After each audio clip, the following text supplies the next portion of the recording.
Welcome to mid day debate. నేను Vijay. Delhi red బోర్డుకు అతి సమీపంలో జరిగిన బ్లాస్ట్తో దేశం ఉలిక్కిపడింది. గత 2 రోజులుగా దేశవ్యాప్తంగా ఛేదిస్తున్న ఉగ్రకుట్రలో భాగమైన వారిలో ఏకంగా 5 వైద్యులు ఉండడం సంచలనం సృష్టిస్తుంది. మరోవైపు దేశంలో ఎక్కడ ఉగ్రవాదులు జరిగినా హైదరాబాద్లో మూలాలు ఉండడం మరింత ఆందోళన కలిగిస్తుంది. చదువుకున్న వారు ఉద్యోగాలు దొరకక మనస్తాపంతో స్లీపర్ సెల్స్గా మారి అలజడి సృష్టిస్తున్నారు. మరి ఢిల్లీలో మారణహోమానికి నిఘా సంస్థల వైఫల్యమే కారణమా? ఉగ్రవాదానికి అడ్డుకట్ట పడేదన్నాడు. ఇలాంటి అంశాలపై ఇవాల్టి మిడ్ డే డిబేట్లో చర్చిద్దాం.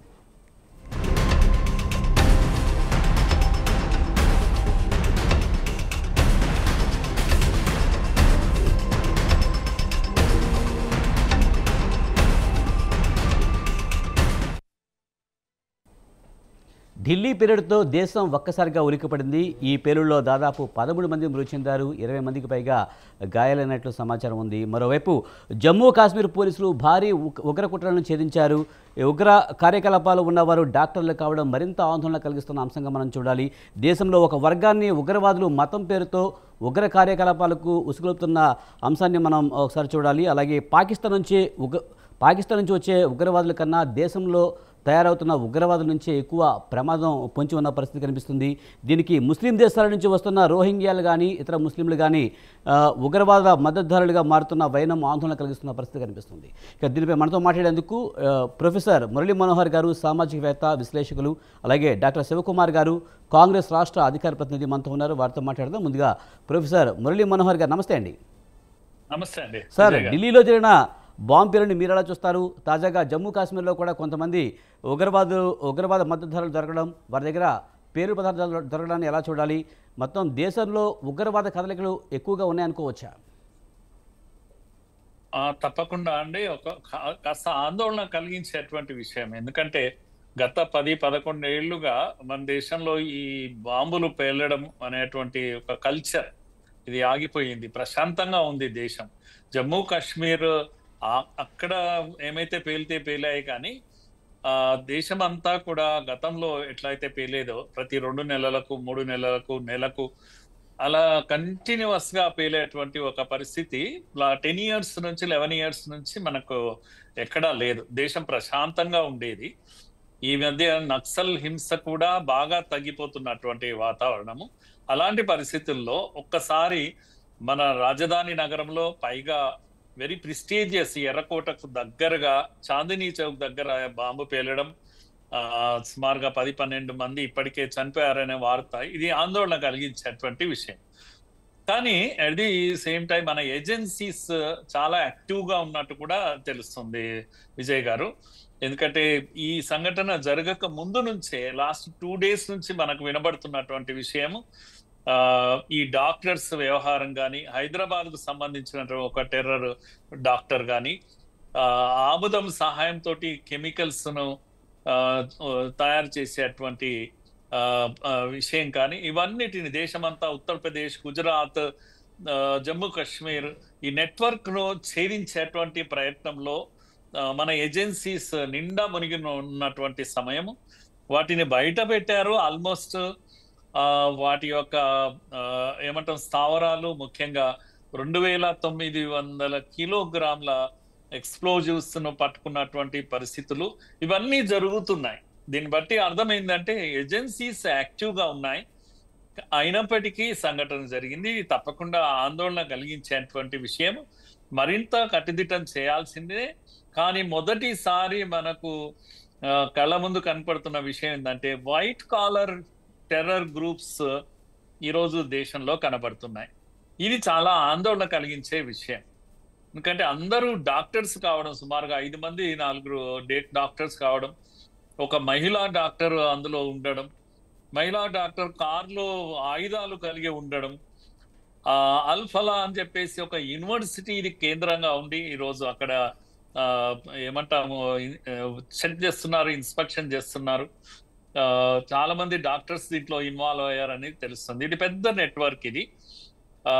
ఇంకొకటి ఏంటంటే స్థావరాలు, ఈ శిక్షణా కేంద్రాలన్నీ కూడా బంగ్లాదేశ్, పాకిస్తాన్, నేపాల్ 3 ప్రాంతాల్లో వీటి యొక్క శిక్షణా కేంద్రాలు ఉన్నట్టు కూడా నిఘా వర్గాలు కనుగొన్నాయి ఇప్పటికే. ఒకటే విషయం ఇప్పుడు తేలాల్సింది ఏంటంటే ఈ దుశ్చర్య వెనకాల పాకిస్తాన్ హస్తం ఉందా లేదా అనేటువంటి ఆనవాలు మనకు దొరకాలి.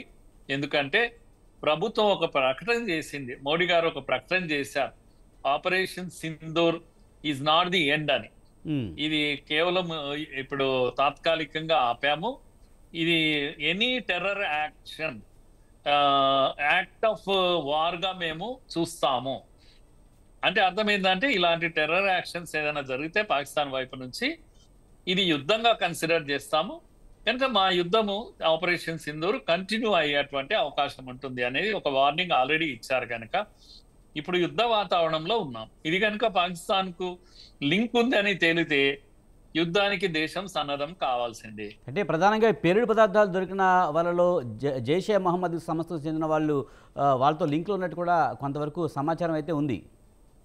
ఎస్, కనుక ఇప్పుడు అత్యున్నతమైనటువంటి అధికారులు, ఐబీ కానీ, ఐబీ చీఫ్ కానీ, రా చీఫ్ కానీ అందరు కూడా కూర్చొని ఉన్నారు. ఇప్పుడు సీరియస్ గా చర్చ జరుగుతుంది.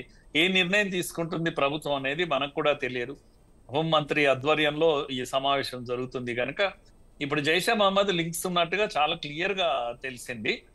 పాకిస్తాన్ ప్రేరణ దీంట్లో ఉందా, పాకిస్తాన్ ఇనిషియేటివ్ దీంట్లో ఉందా అనేది ఇంకా కాస్త కూపి లాగుతున్నారు. బహుశా ఉంటే ఉండొచ్చు, ఉంటే మాత్రం యుద్ధం తప్పదేమో అని అనిపిస్తుంది నాకు. నిజంగా పాకిస్తాన్ నుంచి వచ్చే ఉగ్రవాదుల కన్నా దేశంలో తయారవుతున్న ఉగ్రవాదులు చాలా ఎక్కువగా ఉన్నట్టు తెలుస్తుంది. ఇక్కడ వాళ్ళతోనే అటాకులు చేపిస్తున్న పరిస్థితి కూడా కనిపిస్తుంది. ఇది రాబోయే రోజుల్లో చాలా విధ్వంసం సృష్టించే అవకాశం కూడా కనిపిస్తుంది. దీన్ని అరికట్టాలంటే ప్రభుత్వాలు ఎలాంటి చర్యలు తీసుకోవాలంటారు? దీనికి అంతా కూడా ఇంటెలిజెన్సే చాలా సీరియస్ గా పనిచేయాల్సి ఉంటుంది. ఒకటి విజయ్ గారు మనకు గుర్తుపెట్టుకోవాలి, టెర్రర్ గ్రూప్స్, తీవ్రవాదులు సక్సెస్ అయ్యే ఒక క్షణం సక్సెస్ అవుతారు. వాళ్ళ స్లీపర్ సెల్స్ వచ్చి ఇక్కడ నిద్రపోతారు, 5 ఏళ్ళు 10 ఏళ్ళు వెయిట్ చేస్తారు సమయం కొరకు. మంచి సమయం వచ్చినప్పుడు ఒక 10 క్షణాల్లో బాంబు పేల్చగలుగుతారు. కనుక అది వాళ్ళ సక్సెస్ రేట్. అది 10 క్షణాలు చాలు వాళ్ళకు అవకాశం. కానీ 24 గంటలు మేలుకొని ఉండి కాపలా కాస్తే సక్సెస్ అవుతారు. కనుక 11 ఏళ్ళు 360 రోజులు ఇంటూ 24 గంటలు కాపలా గట్టిగా కాస్తున్నందుకే పేలుళ్ళు జరగలేదు. ఈ 10 క్షణాలు ఫెయిల్ అయిపోయింది కనుక పేలుళ్ళు జరిగాయి. ఇలా చూడాలి మనం ఎప్పుడు కూడా. తీవ్రవాదులు సక్సెస్ అయ్యారంటే ఆ 10 నిమిషాలు వాళ్ళకి సరిపోతుంది, కానీ 24 గంటలు ఏజెన్సీస్ పనిచేయాల్సినటువంటి అవసరం ఉంటుంది. కనుక నాకు ఒక విశ్వాసం ఉంది, ఈ దేశంలో మన ఏజెన్సీస్ చాలా బలంగా ఉన్నాయి. కనుక పేలుళ్ళు, వరుస పేలుళ్ళు జరుగుతాయి మళ్ళా గతంలో లాగా అని నేను అనుకోవడం లేదు ఇప్పుడు. అంటే ఆపరేషన్ సింధూర్కి ప్రతీకార చర్యగా దీన్ని భావించవచ్చా మనం? ఉంటుంది అవకాశము. అంత సాహసం, ధైర్యం చేసేటువంటిది పరిస్థితి పాకిస్తాన్ కు లేదు. కాకపోతే పాకిస్తాన్కి డైరెక్ట్ గా లేదు, కానీ ఇలా ఇండైరెక్ట్ గా ఇక్కడ ఉగ్రవాద స్లీపర్ సెల్స్ ను ఉపయోగించుకుని దాడులు చేయించాలనే ఒక ప్లాన్ లో భాగంగానే జరిగి ఉండొచ్చు కదా. అంటే డైరెక్ట్ గా పాకిస్తాన్ ఇన్వాల్వ్మెంట్ ఉండదు. మసూద్ లాంటి వాళ్ళు టెర్రర్ గ్రూప్స్ కూడా దెబ్బతిన్నారు, వాళ్ళ స్థావరాలు దెబ్బతిన్నాయి కనుక వాళ్ళు ఇండిపెండెంట్ గా కూడా నిర్ణయం తీసుకునే అవకాశం ఉంటుంది. పాకిస్తాన్ కు ధైర్యం లేదు, వాళ్ళ యొక్క ఆర్థిక పరిస్థితి కూడా అలా లేదు. ఇప్పుడు యుద్ధం వస్తే పాకిస్తాన్ ఖచ్చితంగా 2-3 ముక్కలు కావాల్సిందే కదా. ఆల్రెడీ బెలూచిస్తాన్ ఇవన్నీ ఆఫ్ఘనిస్తాన్ తో వాళ్ళకుండే సమస్యలు వాళ్ళకున్నాయి. యుద్ధం చేసే పరిస్థితులు వాళ్ళకు లేవు. కాకపోతే కనుక ఇన్వైట్ చేయలేరు, యుద్ధాన్ని వాళ్ళు ఇన్వైట్ చేయలేరు. కానీ వాళ్ళ కంట్రోల్ కూడా లేదు టెర్రర్ సంస్థల పైన. మసూద్ లాంటి వాళ్ళంతా కూడా అవకాశం కొరకు చూస్తున్నారు. పాకిస్తాన్ మాట కూడా వాళ్ళు వినరు. కనుక ఇలాంటి పరిస్థితుల్లో పాకిస్తాన్ కూడా దెబ్బతింటుంది దీంట్లో. రైట్. డాక్టర్ శివకుమార్ గారు, కాంగ్రెస్ రాష్ట్ర అధికార ప్రతినిధి మనతో ఉన్నారు, ఆయనతో మాట్లాడదాం. శివకుమార్ గారు నమస్తే అండి. సార్, మీరు అలా చూస్తారు, ఢిల్లీ పీరియడ్తో అయితే దేశం అంతా ఒక్కసారిగా ఉలిక్కిపడింది. ఉగ్రమూలాలు ఒక్కొక్కటిగా బయటపడుతున్న పరిస్థితి కనిపిస్తుంది. జమ్మూ కాశ్మీర్లో కొంతమంది డాక్టర్లు కూడా ఉగ్రవాదులుగా బయటపడిన పరిస్థితి, హర్యానాలో పీరియడ్ పదార్థాలు దొరికిన పరిస్థితి, హైదరాబాద్లో ఉగ్రమూలాలు కనిపిస్తున్న పరిస్థితి ఎలా చూడాలి? ముందుగా స్వతంత్ర టీవీ మిడ్ డే డిబేట్ ప్రేక్షకులకు, మీకు ప్యానెల్ ఉన్న వరకు నమస్కారం. అయితే విజయ్ గారు, ఏదైతే జరిగిందో అది నిజంగా కూడా బాధాకరం. కానీ ఇంకోటి ఏమంటే దాంట్లో విద్యావంతులు, ఒక డాక్టర్ వృత్తిలో ఉన్నోళ్ళు కూడా ఉన్నాడు అనేది అంటే నిజంగా కూడా బాధాకరం. కానీ ఒక్కటి ఏంటంటే ఖచ్చితంగా మనం ఆపరేషన్ సింధూర్ అప్పటి నుంచి కూడా మనం ఆలోచిస్తున్నాం. మన ఆపరేషన్ సింధూర్లోనే మన ఇంటెలిజెన్సీ కొంచెం ఫెయిల్యూర్ కనబడింది. అక్కడ లేదు అనుకుంటే ఇంకా ఎక్కువ జరిగేది.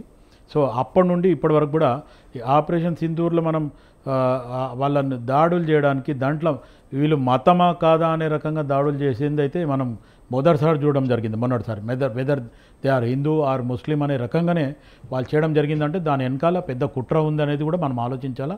నో డౌట్ ఇప్పుడు అనలిస్ట్ గారు చెప్పినట్టు సరే మొత్తానికి 24 గంటలు 365 రోజులు పనిచేస్తున్నారు అనేది అనుకున్నా, వాళ్ళు 10 నిమిషాలలో వాళ్ళు ఏమన్నా చేయొచ్చు అనుకున్నారంటే మనం వాళ్ళు స్ట్రాంగ్ అనుకోవాలన్నా మనం స్ట్రాంగ్ అనుకోవాలనేది ఒకసారి మనం ఆలోచించాలి. ఎందుకంటే ప్రభుత్వం ఎప్పటికప్పుడు కూడా హోంమంత్రిత్వ శాఖ సెంటర్లో ఏదైతే అమిత్ షా అండర్లో ఉందో లేదా నరేంద్ర మోదీ గారు ఉన్నారో ఇక్కడ రేపు పాకిస్తాన్ ఉందా లేదా అనేది ఒక రకంగా ఆలోచించేదానికంటే ఖచ్చితంగా, ఎందుకంటే ఆపరేషన్ సింధూర్లో మనం టార్గెట్ చేసింది ఎన్ని పేల్చినం ఎన్ని అనేది కూడా మనం అది చాలా ప్రజల్లో ఒక భయాందోళన అప్పటి నుండి ఉంది. ఇప్పుడు కూడా ఇది జరిగింది అనుకుంటే మనం ఒక రకంగా మళ్ళీ నిద్రపోతున్నాము, నిద్ర వ్యవస్థలో మనం ఉన్నాము, అందుకే వాళ్ళు అటాక్ చేయడానికి అవకాశం ఉంది. అది కూడా రెడ్ ఫోర్ట్ సమీపంలో నిజంగా చెప్పాలంటే 11 ఏళ్ల నుంచి మోదీ ప్రభుత్వ హయాంలో ఒక్క బాంబు పేలుడు కూడా ఎక్కడ పేలిన పరిస్థితి మనకేం లేదు.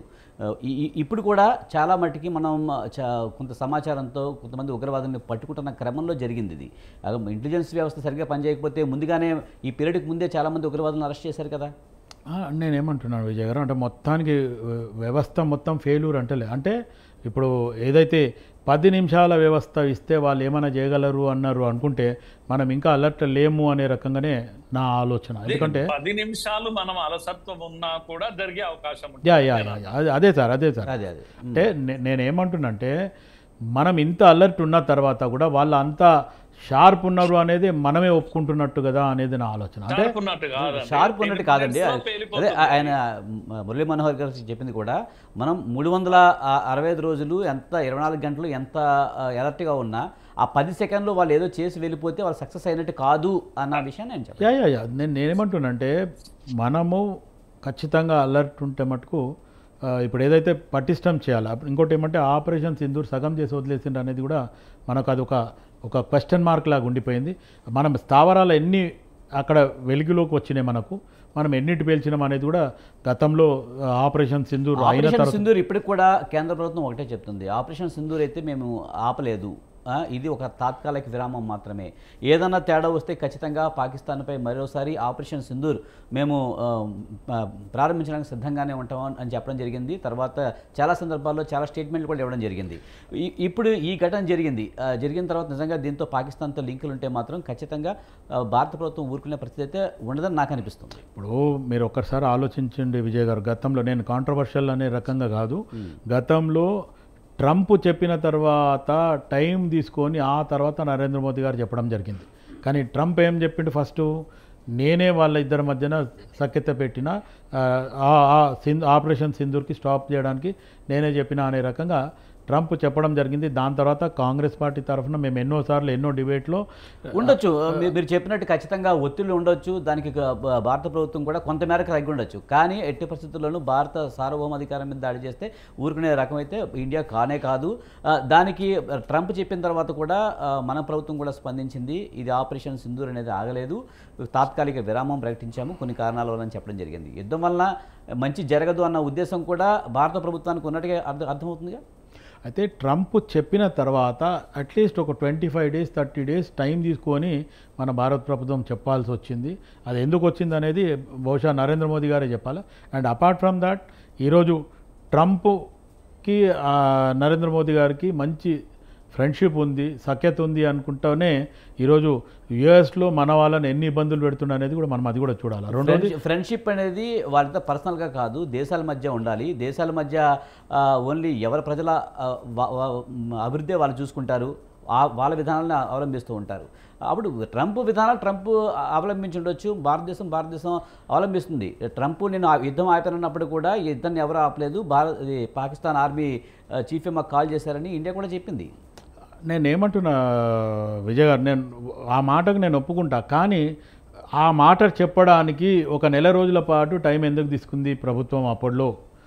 మాట్లాడినట్టుగా ఈజీగా మాట్లాడలేం కదండి, ప్రభుత్వాలు దానికి కొంత స్ట్రాటజీ, ఇంత డ్యూరేషన్ అవసరం లేదు. అంటే నేను ఏమంటారు, ట్రంప్ అంత డిసిషన్ తీసుకొని చెప్తున్నప్పుడు భారతదేశంలో మనం పటిష్టమైన మన దగ్గర ఇంటెలిజెన్సీ ఉంది, లేదంటే పోలీస్ వ్యవస్థ చాలా కట్టుదిట్టంగా ఉంది. ఖచ్చితంగా మొత్తం ఇండియా మొత్తంలో కూడా పోలీస్ మన దగ్గర ఉన్నంత ఇదిగా వేరే దగ్గర లేదనేది కూడా మనం ఒప్పుకోవచ్చు. కానీ ఇక్కడ రేపు మళ్ళీ తర్వాత ఇప్పుడు మొన్నటిసారి మోకా దొరికినప్పుడే ఖచ్చితంగా ఆక్రమిత పాకిస్తాన్ని కూడా మనం ఆక్రమించేసి ఉంటే, ఆ ఆక్రమించిన పాకిస్తాన్ని మనం ఫ్రీడమ్ చేసి ఉంటే అయిపోయేది. మీరు చూసే ఉంటారు ఉక్రెయిన్ రష్యా మధ్య యుద్ధం ఎలా జరుగుతుందో చూసే ఉంటారు.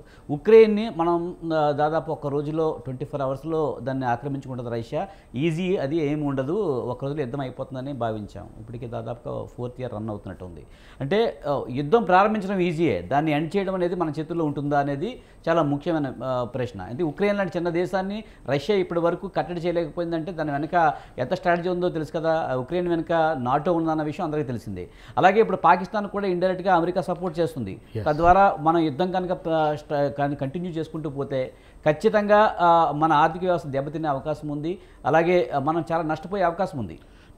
నేను మీరు అనే దాంట్లో నేను ఏకీభవిస్తా, కాదంటలేను. కానీ ఎప్పుడైతే పాకిస్తాన్కి అమెరికా సపోర్ట్ చేస్తుంది అని చెప్పినప్పుడు మనం కూడా ఒకసారి మరీ ఆలోచించి దానికి ధీటైన జవాబు ఇచ్చి ఉండేది ఉండే. ఈట్కే జవాబ్సే పత్తర్సే అంటారు కదా, ఆ రకంగా మనం అప్పుడే ఇచ్చుంటే ఈరోజు ఏదైతే యుఎస్ ప్రెసిడెంట్ కొంచెం సైలెంట్ కావాల్సింది. ఎందుకంటే ఆయన ఇండైరెక్ట్గా మనకు పిన్ పాయింట్ చేస్తూ మీరు ఉండకపోతే మటుకు రేపు నేను ఇండైరెక్ట్గా మీకు కాదు సపోర్ట్ చేసి ఇప్పుడు ఇక్కడ ఫ్రెండ్షిప్ చేస్తున్నా నరేంద్ర మోదీ గారితో అని చెప్పి ఇండియా ప్రధానమంత్రితో చేస్తున్నా అనే రకంగా ఒక ఆయన చెప్తూ మళ్ళీ మనకు అల్టిమేటం ఇస్తున్న రకంగా ఉంది. ఆ అల్టిమేటంని మనం తిప్పికొట్టాలనేది నా ఆలోచన.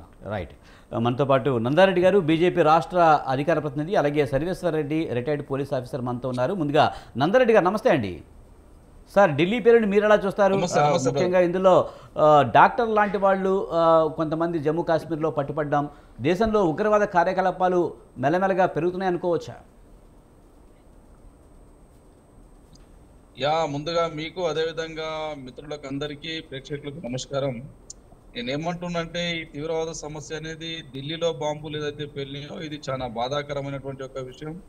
ఇది దేశ ప్రజలందరూ గిట్ట దిగ్బంధికి లోనైనారు. ఎందుకంటే ఇక్కడ 11 మంది మృతి చెందినారు, ఒక 24 మంది గాయపడ్డారు. ఇది నిజంగా గిట్ట చాలా బాధాకరమైనటువంటి ఒక విషయం. ఈ తీవ్రవాద సమస్య అనేది మన భారతదేశానికి లేదు, ఇది ప్రపంచ దేశంలో ఉన్నటువంటి చాలా దేశాలను పట్టి పీడిస్తున్నటువంటి ఒక పీడ ఇది.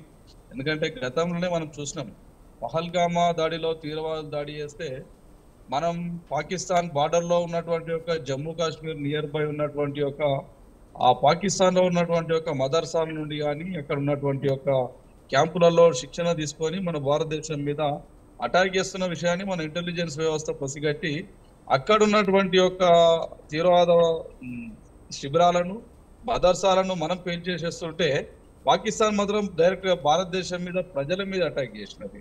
అంటే ఒకవేళ నిజంగానే ఇది పాకిస్తాన్ జైషే మహమ్మద్ ఎవరైతే ఉన్నారో నిజంగా ఆయన ఒకసారి ప్రకటించినాడు, మేము ఎర్రకోట మీద దాడి చేస్తామని చెప్పి. ఇది నిజంగానే ఒకవేళ జైషే మహమ్మదే అలాంటి తీవ్రవాద సమస్యనే ప్రకటించినట్టయితే నిజంగా గిట్ట భారత ప్రభుత్వం దానికి ప్రతీకార చర్య తీసుకుంటుంది. మన ఇంటెలిజెన్స్ వ్యవస్థ నిజంగా గిట్ట చాలా గ్రేటు. ఎందుకంటే ప్రపంచంలోనే అమెరికా, రష్యా తర్వాత ఈరోజు ప్రపంచంలో మన మంచి ఇంటెలిజెన్స్ సంస్థలు చాలా పర్ఫెక్ట్గా పనిచేస్తున్నటువంటి ఒక విషయాన్ని మనము గుర్తుంచుకోవాలి. ఎందుకంటే ఎక్కడికక్కడ తీవ్రవాద తయారు చేస్తున్నటువంటి మొన్నటికి మొన్న దాన్ని ఏమంటారు, ఏదో ఒక రకమైన మందు విషపు పదార్థము, అది సైనైడ్ కన్నా 6000 రెట్లు ఎక్కువ ప్రమాదం అంట. నేనేదో పేపర్ చదివినా. అంటే దీని అర్థం ఏంది, మర్రి కని రెప్ప కొట్టే లోపల కొన్ని వేల మంది కోట్ల మంది చనిపోయినటువంటి విష పదార్థాలను తయారు చేస్తున్నటువంటి తీవ్రవాద సమస్యలను మన ఇంటెలిజెన్స్ వ్యవస్థ ఎక్కడికక్కడ కట్టడి చేస్తున్నది, నిర్బంధిస్తున్నది. అయినా చెదురుమదురు ఘటన కాదు, ఇది చాలా పెద్ద ఘటన జరిగింది. దీనికి ప్రతీకార చర్య ఉంటుందని నేను అనుకుంటున్నా. దీంట్లో భాగంగా ఫస్ట్ ఏంటంటే ఇక్కడ భారతదేశంలో గిట్ట నిజంగా ఈ హైలీ ఎడ్యుకేటెడ్ పీపుల్ గిట్ట చేయడం ఇది చాలా బాధాకరం. ఎక్కడో మదర్సాలో చదువుతున్నటువంటి పీపుల్స్ ఒక ఐడియాలజీ మీద పెరిగి వాళ్ళు ఏదో చేసినట్టే వేరు, కానీ ఇది ఈ ఎడ్యుకేటెడ్ చేసినటువంటి విషయానికి వచ్చేసరికి ఇది జీర్ణించుకోలేనటువంటి విషయం. ఎందుకంటే యూనివర్సిటీలకి జరుగుతున్నటువంటి విషయం కావున ఇది ప్రపంచ సమస్య కావున దీని మీద ప్రపంచ దేశాలన్నీ గిట్ట ఆలోచన చేస్తాయని అనుకుంటున్నా. ఇలాంటి సమస్యను ప్రపంచ దేశాలు అన్ని గిట్ట ఒక దేశానికి ఒక దేశం మద్దతు చేసుకొని ఉగ్రవాద సమస్యను తీవ్రవాద సమస్యను అంతమొందించడమే చివరి ప్రయత్నం చేయాల్సినటువంటి ఒక విషయం ఆసన్నమైనటువంటి ఒక పరిస్థితులు ఏర్పడుతున్నాయి. ఎందుకంటే మనం చూస్తున్నాం ఈరోజు సిరియా కానీ హమాస్ యుద్ధం కానీ ఏ కారణం చేత వచ్చినది, ఇజ్రాయెల్ మీద అన్ఎక్స్పెక్టెడ్ గా ఒక రాత్రి దండయాత్ర చేసి కొన్ని వందల మందిని చంపి కొంత వందల మందిని నిర్బంధించి పట్టుకపోయి వాళ్ళని చిత్ర హింసలు పెట్టి సంవత్సరాల నుండి ఉంటే గానీ ఇజ్రాయెల్ హమాస్లకు ఏ గతి పట్టిందో ఈరోజు ప్రపంచమంతా చూస్తున్నది. ఒకవేళ పాకిస్తాన్ ప్రత్యక్షంగా పరోక్షంగా గిట్ట ఏదైనా ఎంట్రీ అయినదని ఒక నిర్ధారణ గిట్ట వస్తే మరో ఇజ్రాయెల్ నందారెడ్డి గారు ముఖ్యంగా చూస్తే పెహల్గాం దాడి పాకిస్తాన్ నుంచి వచ్చిన వాళ్ళు కొంతమంది చేశారు, AK-47తో విధ్వంసం సృష్టించారు. సరే, ఇప్పుడు ఇక్కడ జరిగిన దాడి చూస్తే కనుక మనం ఇక్కడ ఇండియన్స్లోనే ఒక వర్గానికి చెందిన వాళ్ళు ఉంటాం అనేది, ఇప్పుడు రేపొద్దున పాకిస్తాన్ కూడా ఏం చెప్తుంది, మీ దగ్గర మీ వాళ్ళే బాంబు బ్లాస్ట్ చేశారనే విధంగా వాళ్ళు మాట్లాడే అవకాశం ఉంటుంది కదా. ఇక్కడ వాళ్ళను పావులుగా పెట్టుకొని భారతదేశంలో ఉన్నటువంటి ఒక కొంతమంది పౌరులను వాళ్ళని తీవ్రంగా మలుచుకొని నిజంగా గిట ఇది చాలా దురదృష్టకరం. ఎందుకంటే ఈ దేశంలో పుట్టి ఈ దేశంలో పెరిగి ఈ దేశం తిండి తింటూ ఈ దేశం గాలి పీలుసుకొని ఈ దేశంలోనే అన్ని రకాలైనటువంటి ఒక సుఖాన్ని అనుభవిస్తూ ఈ దేశంలో ఉన్నటువంటి ఒక ప్రజలను చంపాలనేటటువంటి ఒక మూర్ఖత్వమైనటువంటి ఒక ఆలోచన ఉన్నటువంటి ఒక ఈ దేశ పౌరులైనా సరే వారు ఎవరైనా సరే వాళ్ళను వదిలిపెట్టే ప్రసక్తే ఉండదు. ఖచ్చితంగా వాళ్ళ ప్రతీకార చర్య ఉంటుంది. వాళ్ళు ఎంత లోతులో ఉన్నా, ఎక్కడ దాక్కున్నా, ఎలాంటి తీవ్రవాదులు ఉన్నా నిజంగా ఏదో సంస్థలకో లేకపోతే దేనికో ప్రభావితమై వాళ్ళు చేస్తున్నటువంటి ఒక పని ఇది చాలా ప్రజలకు ఇది చాలా భయంకరమైనటువంటి ఒక వాతావరణాన్ని కల్పించే ప్రమాదం ఉంటుంది. కావున ఎక్కడున్నా వాళ్ళను చంపేంత వరకు గిట్ట వదిలిపెట్టమని నేను అనుకుంటున్నా. నిజంగా గిట్ట మన ఇంటెలిజెన్స్ సంస్థలు కానీ నారాయణ గారు ముఖ్యంగా పాకిస్తాన్ నుంచి వచ్చే ఉగ్రవాదులను అయితే మనం బోర్డర్లోనే అడ్డుకోవచ్చు, లేకపోతే వాళ్ళని కాల్చి చంపవచ్చు, ఏదైనా చేయొచ్చు. కానీ ఇక్కడ ఇండియాలో ఉన్న అంటే చాలా ప్రదేశాల్లో ఉన్న వీళ్ళని కనిపెట్టడం ఎలా అనేది చాలా కష్టంగా మారే అవకాశం ఉంది కదా. అట్లా ఏముండదు, కష్టం ఏముండదు. పోలీస్ వ్యవస్థ జనరల్ గా 10-11 సంవత్సరాల నుండి చాలా కట్టడి చేసినది, చాలా నిర్బంధించినది. గతంలో గిట అంతకు ముందు గిట మన హైదరాబాద్ ప్రాంతం నుండి గిట ఒక 2-3 తీవ్రవాదులు మనకు పట్టుబడ్డారు. మనకు జస్ట్ ఒక 2-3 months బ్యాక్ గిట కర్ణాటకలో కొంతమంది తీవ్రవాదులు పట్టుబడ్డారు. అంతకుముందు నిజామాబాద్ లో గిట కొంతమంది తీవ్రవాదులు పట్టుబడ్డారు. అంతకుముందు రాజస్థాన్ లో కొంతమంది, ఇట్లా తిరుపతి దగ్గర ఒక పట్టణంలో కొంతమంది.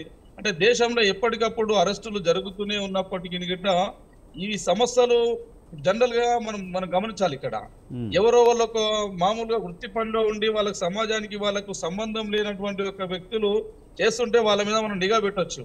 కానీ ఒక డాక్టర్ వృత్తిలో ఉండి లేదంటే ఒక ప్రొఫెషనల్ వృత్తిలో ఉండి వాళ్ళు నేర చర్య చేస్తే వాళ్ళని కనిపెట్టడం కొంచెం పోలీస్ వ్యవస్థకైనా వాళ్ళు గిట్ట మనుషులే కదా, మనం గిట్ట మనుషులమే కదా. ఇది కొంచెం ఎక్కువగా ఆలోచించి చెప్పుకోవచ్చు ఇంటెలిజెన్స్ వ్యవస్థ. కావున ఇప్పుడు దీని మీద గిట్ట దృష్టి సారిస్తారు వాళ్ళు. ఏ ప్రొఫెషనల్ లో ఉన్న అన్ని ప్రొఫెషనల్ మీద గిట్ట ఇప్పుడు మనం అనుమానించాల్సిన ఒక పరిస్థితి వచ్చిన దేశంలో అనుమానిస్తారు. కుక్కలున్నా పట్టుకొచ్చి వాళ్ళను ఖచ్చితంగా నిర్బంధించాల్సిందే, వాళ్ళని శిక్షిస్తారు అని కూడా నేను అనుకుంటున్నాను. కానీ ఇప్పుడు జరుగుతున్న దాడులన్నీ మతపిచ్చతో జరుగుతున్నాయని అనుకోవచ్చా? ఎందుకంటే మరి 10 సంఖ్యలో మనుషులను చంపేస్తే మరి ఆ దేవుడి అని వీళ్ళని చల్లగా చూస్తాడా, లేకపోతే ఆ దేవుడి కల్లే చల్లబడతాయటో అర్థం కావట్లేదు. నేనేమంటున్నా, ఇది మతానికి ఉగ్రవాదానికి సంబంధం లేదని నేను అనుకుంటా. ఎందుకంటే ముస్లిం మతంలో గిట్ట చాలా మంది మంచి వ్యక్తులు ఉన్నారు. అబ్దుల్ కలాం లాంటి వాళ్ళు పుట్టినారు, ఈ దేశానికి రాష్ట్రపతి అయినారు, ఈ దేశానికి అనుభవాలను అందించినటువంటి ఒక వ్యక్తులు ఉన్నారు.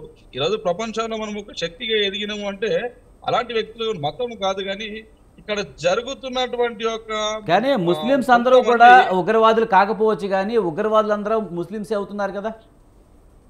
నేనేమంటుంటా, ఉగ్రవాదులందరూ ముస్లింలే కావడానికి గిట్ట కొన్ని రీజన్స్ ఉన్నాయి. ఈ ప్రపంచంలో కొన్ని దేశాలలో ఉన్నటువంటి ఒక ఉగ్రవాదులు చేస్తున్నటువంటి ఒక కారణంతో ప్రభావితం అవుతున్నారు. నేను చెప్తున్నా ఈ రోజు ప్రభావితం అయ్యేది మతానికే కదా సార్, మతానికే కదా. నేనేమంటున్నా, నేను ఈ రోజు ఒక విషయం చెప్పదలుచుకున్నా. ఈ మతానికి సంబంధించినటువంటి ఒక వ్యక్తులు నిజంగా అందరని అనుకోను, కానీ ఎక్కడెక్కడైతే ఉగ్రవాదులు ఉన్నారో ఆ మతానికి మొత్తానికి చెడ్డ పేరు వస్తున్నది. ఆ మతంలో ఉన్నటువంటి ఒక వ్యక్తులందరూ గిట ఒక క్రిమినల్స్ గా ట్రీట్ చేయబడుతున్నారు ప్రపంచంలో. కావున అలాంటి పరిస్థితి నిజంగానే వస్తే మయన్మార్ లో రోహింగ్యాలు ఏ విధంగా అయితే పారిపోయినటువంటి ఒక పరిస్థితి ఉన్నదో చాలా దేశాలలో గిట ఇలాంటి పరిస్థితి వస్తుంది, అంతర్యుద్ధం వస్తుంది. నిజంగా గిట ఇది మతానికే ప్రమాదం. ఈ రోజు సిరియా హమాస్ ఎదుర్కొన్నటువంటి ఒక పరిస్థితి ప్రపంచంలో ఉన్నటువంటి ఒక అన్ని దేశాలలో ఉన్నటువంటి ఒక మైనారిటీలు ముస్లింస్ గిట ఎదుర్కోవాల్సినటువంటి సందర్భం వస్తుంది. కావున వాళ్ళు గిట గమనించుకోవాలి. ఎందుకంటే మనం ఎక్కడ బతుకుతున్నాం, అందరం మనుషులు సంఘజీవి. కావున ఒకరికొకరు ఉంటేనే ఒక దేశానికి ఒక దేశం ఎగుమతులు దిగుమతులు కానీ పుచ్చుకాలు కానీ అన్ని ఉంటేనే ప్రపంచంలో సుఖశాంతులుగా ఉంటాం. దయచేసి ముస్లిం మత పెద్దలు కూడా దీన్ని గమనించాలి. గమనించి ప్రజలు సుభిక్షంగా ఉండడానికి ప్రయత్నం చేయాలి తప్ప నిజంగా ఇది చాలా బాధాకరం. మన మసీదులలో కానీ లేకపోతే ఇంకెక్కడైనా లోపాలు ఉంటే వాటిని సర్దిద్దుకొని, మదర్సాలలో ఉన్నటువంటి ఒక లోపాలు కానీ సర్దిద్దుకొని పోలీస్ వ్యవస్థను గిట్ట పటిష్టం చేయాలి. ఇంటెలిజెన్స్ గిట్ట మదర్సాలను కానీ మసీదులను కానీ అన్నింటినీ గిట్ట తనిఖీ చేసి ఎక్కడ ఏదున్నా పోలీస్ కంట్రోల్లోకి తెచ్చుకోవాలని నా విజ్ఞప్తి. మురళీ మనోహర్ గారు, ముఖ్యంగా తాజా కుట్ర కూడా పాకిస్తాన్ కేంద్రంగా జరిగిందనే అనుమానాలు అయితే వ్యక్తమవుతున్నాయి. ముఖ్యంగా వైద్యులు ఉగ్రవాదం వైపు రావడానికి ఖచ్చితంగా మతానికి సంబంధించిన ఇష్యూనే మనం చూడాలి. ఎందుకంటే అక్కడ కొంతమంది దొరికిన వాళ్ళు ఏం చెప్తున్నారంటే ఒక మసీదుకు చెందిన ఇమాం ఇర్ఫాన్ అహ్మద్ కారణమని దొరికిన వాళ్ళు చెప్పారట. అంటే మసీదుల్లో ఇలాంటి కార్యక్రమాలు జరుగుతున్నాయా, ఇలాంటి ఉపదేశాలు ఇస్తున్నారా, మదర్సాల్లో ఏమైనా ఇలాంటి మత పిచ్చికి సంబంధించిన కొంత పాఠాలు చెప్తున్నారనుకోవచ్చా? తప్పకుండా విజయ్ గారు, దీంట్లో అనుమానమే లేదు. ఇప్పుడు ఇర్ఫాన్ అహ్మద్ ఒక మసీద్ యొక్క ఇమాం, అతడి అండర్లోనే ట్రైనింగ్ అయిన వాళ్ళు ఈ డాక్టర్స్ అందరూ కూడా. కనుక ఇది ఎవరు ఎక్కువ చదువుకున్న వాళ్ళు? ఇమాం ఎక్కువ చదువుకున్నాడా లేకపోతే ఈ డాక్టర్స్ ఎక్కువ చదువుకున్నారా? డాక్టర్స్ ఎక్కువ చదువుకున్నా, అదే అంటున్నా, ఎక్కువ చదువుకున్నా మతమౌఢ్యము ఎలా పనిచేస్తుంది అనేది. అందుకే నేను ఏమంటున్నా అంటే తీవ్రవాదానికి మతం ఉంది, తీవ్రవాదానికి మతం ఉంది. మన దేశంలో పనిచేస్తున్న తీవ్రవాదానికి మతం ఉంది. మన దేశంలో జైనులు ఉన్నారు, బౌద్ధులు ఉన్నారు, లేకపోతే క్రైస్తవులు ఉన్నారు. వీళ్ళంతా ఎక్కడైనా టెర్రర్ యాక్టివిటీ వీళ్ళది కనబడుతుందా విజయ్ గారు? ఎందుకు ఇస్లాం టెర్రరిజం ఒక్కటే కనిపిస్తుంది? మూర్ఖంగా మతానికి రంగు లేదు, మతానికి రుచి లేదు, మతము చాలా పవిత్రమైంది అన్నట్టుగా, అదేది తీవ్రవాదానికి ఇది లేదు, తీవ్రవాదానికి మతం లేదు, తీవ్రవాదం ఏదో పవిత్రమైందా? అదేమన్నా తీవ్రవాదానికి మతం ఉంది, మతం కనిపిస్తుంది.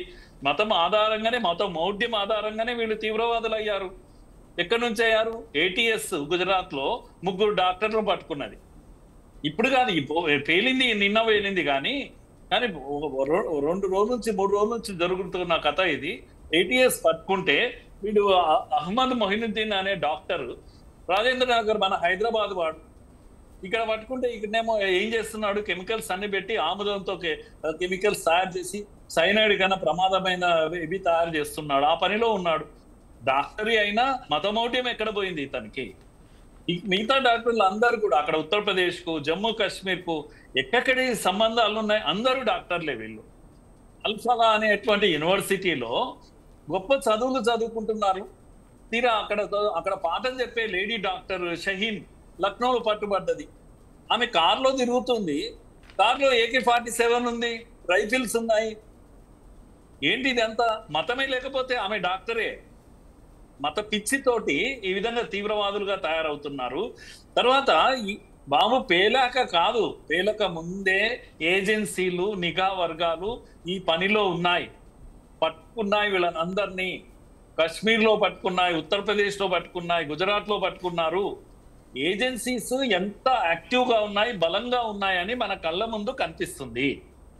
ఇంకా కళ్ళు మూసుకొని పిల్లి పాలు తాగినట్టు మనము అందరూ మంచాలే, బాబు ఉగ్రవాదానికి మతం లేదు, ఇలాంటి పిచ్చి మాటలన్నీ బంద్ చేయాలండి.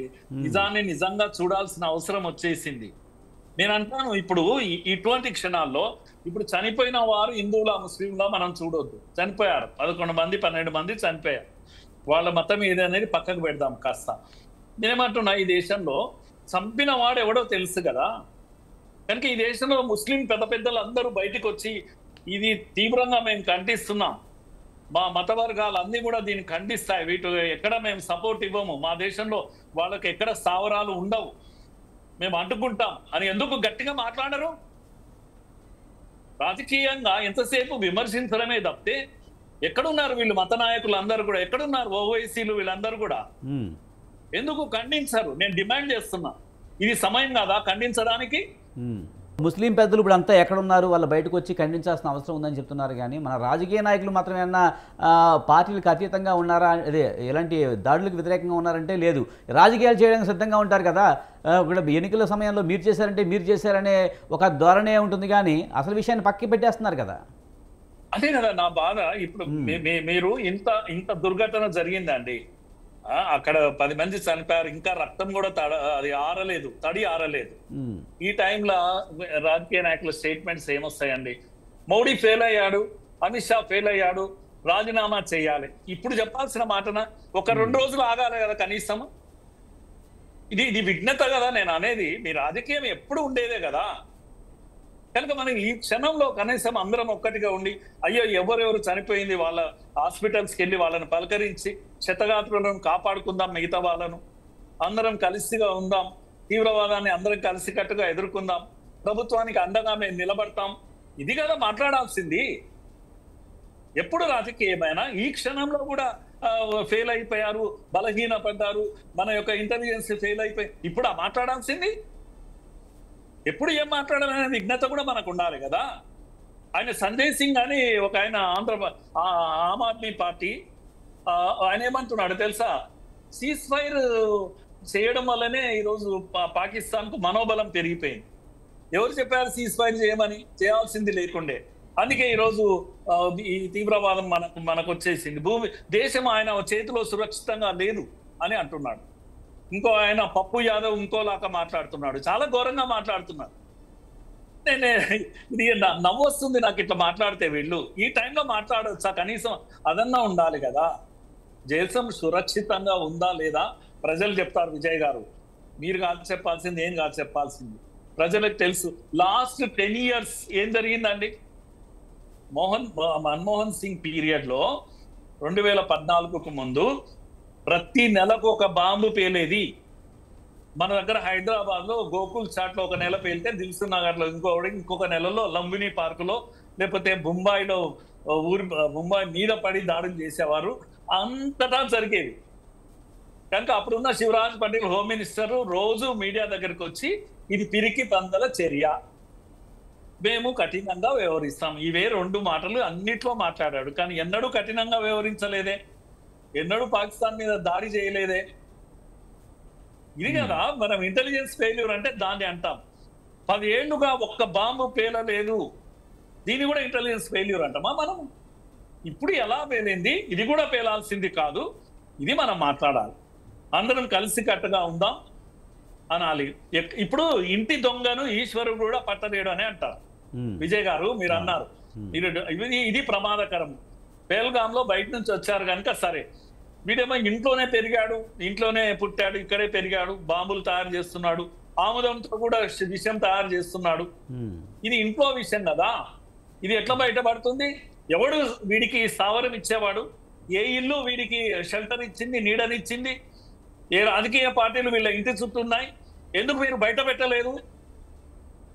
ఇది కదా ప్రశ్న వచ్చేది. మరి కనుక ఊరికే మనల్ని మనం తిట్టుకోకూడదు. ఇప్పుడు యుద్ధ విరమణ జరిగింది, అదేది పిఓకేను మనం కబ్జా పెట్టాల్సింది. ఇప్పుడు విజయ్ గారు, యుద్ధం ప్రారంభించడం చాలా ఈజీ, యుద్ధాన్ని ఆపడం అనేది చాలా కష్టం ఈ రోజులలో. ఇందాక అదే చెప్పాను మురళీ మనోహర్ గారు, అది ప్రారంభించడం మాత్రమే మన చేతుల్లో ఉంటుంది. ఉక్రెయిన్ రష్యా విషయంలో ఏమైంది? ఒక్క రోజులో అయిపోతుంది అనుకున్న యుద్ధాన్ని దాదాపుగా 3 సంవత్సరాలు 4 సంవత్సరాలు అవుతున్న పరిస్థితి కనిపిస్తుంది. ఎంత చిన్న దేశం అనుకున్నారు, కానీ దాని వెనుక అమెరికా ఉంది, నాటో ఉంది అన్న విషయం అందరికీ తెలుసు. మనం యుద్ధం ఆపడం అనేది మన ఇష్టం. వాడు చెప్పాడా వీడు చెప్పాడా సంబంధం కాదు. పోనీ ట్రంప్ చెప్పాడు, మనం ఆపాడు అనుకుందాం. పాకిస్తాన్ ఎందుకు ఆపిందండి? మరి పాకిస్తాన్ ఎందుకు ఆపింది? చేతగాని పాకిస్తాన్ అడుక్కుంటే మనం ఆపాం. మధ్యలో వాడు వచ్చి ఏదో క్లెయిమ్ చేసుకొని పిచ్చోడు నేను చెప్తేనే అయ్యింది అని వాడు అనుకున్నంత మాత్రాన అయిపోతుందా అది? కనుక ఎవరిని నమ్మాలి మనము? మీది డెడ్ కానమని వాడంటే అవును డెడ్ కానమని మనం అంటామా? ఎందుకు మన మీద మన కంట్రోల్ లేదా? మన దేశం కాదా ఇది? ఎవడో చెప్పినట్టు చిలక పలుకులు మనం పలుకుతామా? దేశభక్తి లేకుంటే ఎట్లా? మన దేశం గురించి తిట్టుకుందాం, మోడీని తిట్టండి, కానీ ఎవడికో మనం అంత పడాల్సిన అవసరం లేదు కదా. కనుక ఏ టైంలో ఏది మాట్లాడాలో అదే మాట్లాడాలని నా అభిప్రాయం అండి. రైట్. శివకుమార్ గారు మీరేమంటారు? ముఖ్యంగా మన దేశంలో ఇలాంటి కార్యక్రమాలు జరిగినప్పుడు రాజకీయాలు మానాలి, రాజకీయాలు మానకుండా ఈ దొరికింది కదా ఛాన్స్ అని చెప్పి ప్రభుత్వం మీదో లేకపోతే దాని మీద బురజల్లడం అనేది ఎంతవరకు కరెక్ట్? ఇప్పుడు నేను మురళీ మనోహర్ గారు మాట్లాడిన దాంట్లో నేను ఒకటి ఏమంటే, ఇటువంటి సంఘటన జరిగినప్పుడు ఖచ్చితంగా అందరం కలిసికట్టుగా ఉండాలా. పౌరులు భారతదేశం కాబట్టి మనం ఎదుటి వాళ్ళని అటాక్ చేయడంలో మటుకు ఎక్కడ కూడా కాంగ్రెస్ పార్టీ ఎప్పుడు వెనకపోలేదండి. ఆపరేషన్ సింధూర్కి ముందు కూడా మేము మీ వెనకాల ఉన్నాము, మీరేం చేస్తారో చేయండి అని రాహుల్ గాంధీ గారు కూడా చెప్పిన. విమర్శను ఎప్పుడు చేయడం జరిగింది? సీజ్ ఫైర్ ఆపినప్పుడు చేయడం జరిగింది. ఇప్పుడు ఆ ఘటన జరిగిపోయింది. ఇప్పుడు ఉన్న పరిస్థితిలో ఖచ్చితంగా ఏదైతే ఇప్పుడు ఇంతకుముందు మన అనలిస్ట్ గారు ఇంకొక మాట మాట్లాడారు, మన్మోహన్ సింగ్ గారి ఆయంలో జరిగింది అంటే వాళ్ళు రెక్కీ చేసినప్పుడు మన పోలీసు వాళ్ళని కొన్ని సందర్భాలలో ఆపింది కూడా మన రాజకీయ నాయకులు అనేది కూడా మనం చెప్పొచ్చు. నేను కాదంటలేదు. ఇది ఇప్పుడు కూడా ప్రస్తుతానికి ఇంటెలిజెన్సీని కానీ లేకపోతే మిలిటరీని కానీ మనం ఎన్నో సినిమాలు చూడడం జరిగింది. ఖడ్గం సినిమాలో మాట్లాడితే మాకు ఆ ఇండియన్ ఆర్మీకి మాకు పవర్ ఇచ్చి వదిలేయండి, మీరేం ఫింగరింగ్ చేయకండి, మేము చూపిస్తామనే రకంగా ఒక సినిమాలు చూపిస్తుంటే ఈరోజు మన ఇండియన్ ఆర్మీ కూడా మంచి హీరోస్, అట్లేం లేదు, కాదని కాదు. కానీ అక్కడ ఆపేది పొమ్మనేది మన రాజకీయ నాయకులే కాబట్టి వాళ్ళ వల్లనే జరిగింది ఈ ఇబ్బంది అనేది నేను మాట్లాడింది. ఇంతకుముందు మాట్లాడింది కూడా అదే. ఇప్పుడు కూడా నేను ఏమంటున్నానంటే ఖచ్చితంగా ఆ అవకాశం వాళ్ళకి ఇచ్చినాము. ఈరోజు జరిగిన దాంట్లో ఒక ఎడ్యుకేటెడ్, హైలీ ఎడ్యుకేటెడ్, ఒక మెడికల్ ప్రొఫెషన్లో ఉన్న వాళ్ళు ఈ రకంగా చేయడం నిజంగా కూడా అది బాధాకరం. అండ్ రెండోది, వాళ్ళు ఇక్కడ జరుగుతుంది అనుకున్నప్పుడు మనం సపోజ్ ఎంఐఎం ఉండొచ్చు, ఇంకా ముస్లిం స్థావరాలు ఉండొచ్చు, వాళ్ళని ఎవరిని మనం మెచ్చుకోవాల్సిన అవసరం లేదు. ఎవరైనా ఉండని, రోహింగ్యాలు కానీ లేకపోతే బంగ్లాదేశ్ కానీ రాని, ఎవరైనా రాని వాళ్ళు. కానీ వాళ్ళ వల్ల చాలా మటుకి ఇలాంటి దాడులు జరగడానికి కారణాలు అవుతున్నాయన్న మాటలో వాస్తవం లేదంటారా? రోహింగ్యాలు కానీ వేరే దేశాల నుంచి వస్తున్న ముస్లిమ్స్ కానీ కొంత ఇక్కడ షెల్టర్ కోసం వచ్చి ఇక్కడే పాతుకుపోయి ఇక్కడే ఉండి ఫైనల్గా అదే మత పిచ్చతో వాళ్ళకి సపోర్ట్ చేస్తున్న సందర్భాలు లేవా? మరి అలాంటి రోహింగ్యాలు వస్తున్నప్పుడు వాళ్ళ మీద అనవసరమైన ప్రేమ ఎందుకు చూపించాలి? నేను అదే చెప్తాను. ఇప్పుడు భారత్ ప్రభుత్వంలో గతంలో కాంగ్రెస్ పార్టీ ఉన్నప్పుడు ఇదే బీజేపీ ప్రభుత్వం మాకు అవకాశం ఇవ్వండి, మేము చేసి చూపిస్తామన్నాడు. 11 సంవత్సరాల నుంచి మీరు ఉన్నారు, వేరేయండి. ఏమంటారు, బంగ్లాదేశ్ వాళ్ళు ఉన్నారా, ఆఫ్ఘనిస్తాన్లో ఉన్నారా, రోహింగ్యాలు ఉన్నారా, ఏర్పారేయండి అని వద్దంటున్నారా? ఇప్పుడు మీరు ఇక్కడికి వచ్చే వరకు రాజకీయం చేయొద్దని చెప్పి అనలిస్ట్ గారు చెప్తున్నారు. ఆ రాజకీయం ఇక్కడ మటుకు ఎంఐఎం వచ్చి ఒక్క స్థానం ఉంటుంది, నార్త్కు పోతే ఎంఐఎంఏ మొత్తము బీజేపీకి బీ టీం అవుతుంది. అంటే ఒక రకంగా రాజకీయం చేస్తలేరు అన్నట్ట. నేనేమంటున్నా వేరే ఉంటుంది. ఈరోజు నేను అదే చెప్పినాను మీకు. ఇప్పుడు అదే అలా కాదు శివకుమార్ గారు, మీరు చెప్పినట్టు ఏంటంటే చేయమని చెప్తున్నారు, కానీ ఘటన జరిగినప్పుడు కాదు చేయాల్సింది, మిగతా టైంలో చేయాలి. అప్పుడు ఆ టైంలో ఈ బాంబ్ బ్లాస్ట్లు ఏమి ఉండవు కనుక మీరు ఖచ్చితంగా రాజకీయమే చేస్తారు కదా. ఇప్పుడు నేను ఏమంటున్నా అంటే ఒక్కసారి ఇప్పుడు మనం గతంలో ఆపరేషన్ సింధూర్ అప్పుడు కూడా బహుశా హైదరాబాద్లో కొంతమంది ఉన్నారు, లేకపోతే బార్కాస్ట్లో ఉన్నారు అనేది చాలా మట్టుకు చర్చలు జరిగినాయి. అటువంటి ఏరియాని మొత్తం సెంట్రల్ ఇంటెలిజెన్సీ కానీ లేకపోతే పారామెడికల్ ఇది మిలిటరీ కానీ అదంతా కాదండి. ఇప్పుడు పాత బస్తీ ఉందండి. అవును, పాత బస్తీ ఉంది. ఓల్డ్ సిటీ మొత్తం కూడా చాలామంది అక్కడ రోహింగ్యాలు ఉన్నారు, లేకపోతే వేరే దేశాల నుంచి వచ్చిన ముస్లిమేతరులు చాలామంది ఉన్నారు.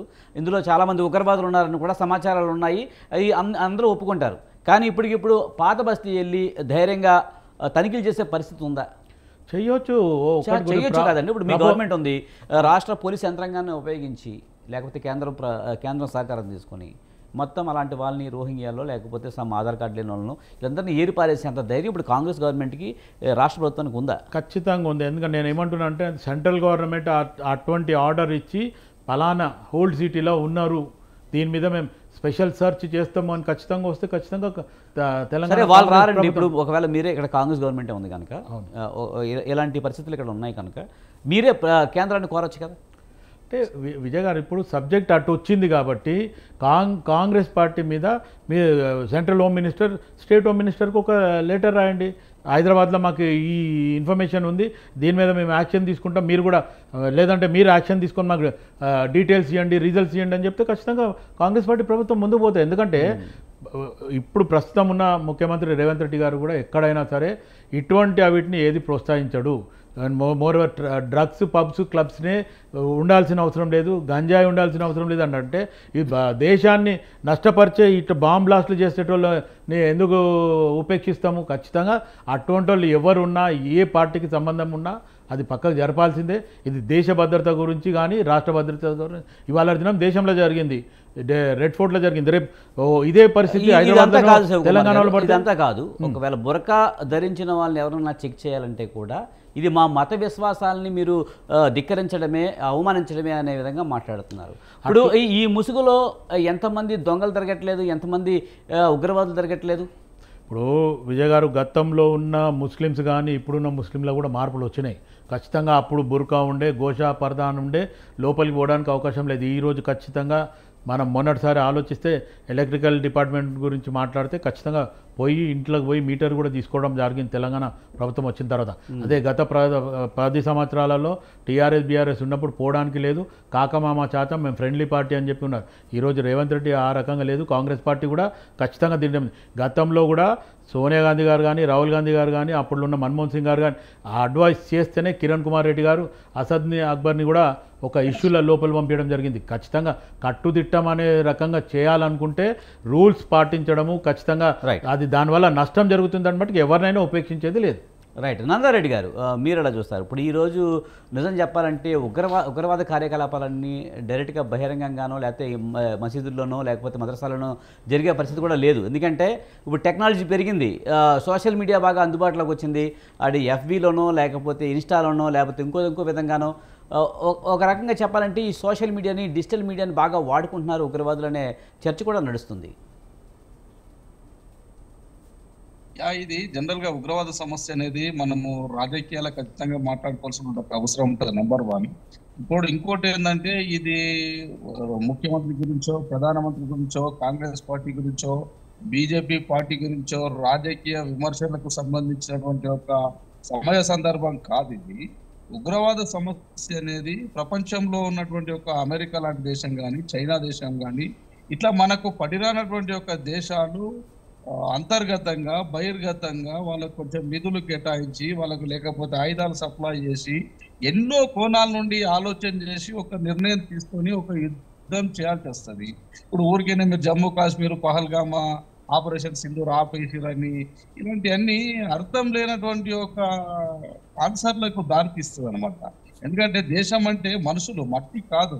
ఎందుకంటే ఇప్పుడు పక్క దేశస్తులు ఏం ఆలోచన చేస్తున్నారు, దాన్ని మనం ఎట్లా విచ్ఛిన్నం చేయాలి, మనం ఎట్లా జాగృతం కావాలి, మన దేశాన్ని ఏ విధంగా కాపాడుకోవాలి, ఇప్పుడు సమైక్యత దెబ్బతింటే అంతర్గతమైనటువంటి ఒక సమస్యలు వస్తాయి. అంతర్గత సమస్యలు వచ్చినప్పుడు మనము ప్రపంచ దేశం ఇంకో తిరిగి ఆలోచన చేస్తుంది, మనల్ని మనం కాపాడుకోవాల్సిన అవసరం ఉంటుంది.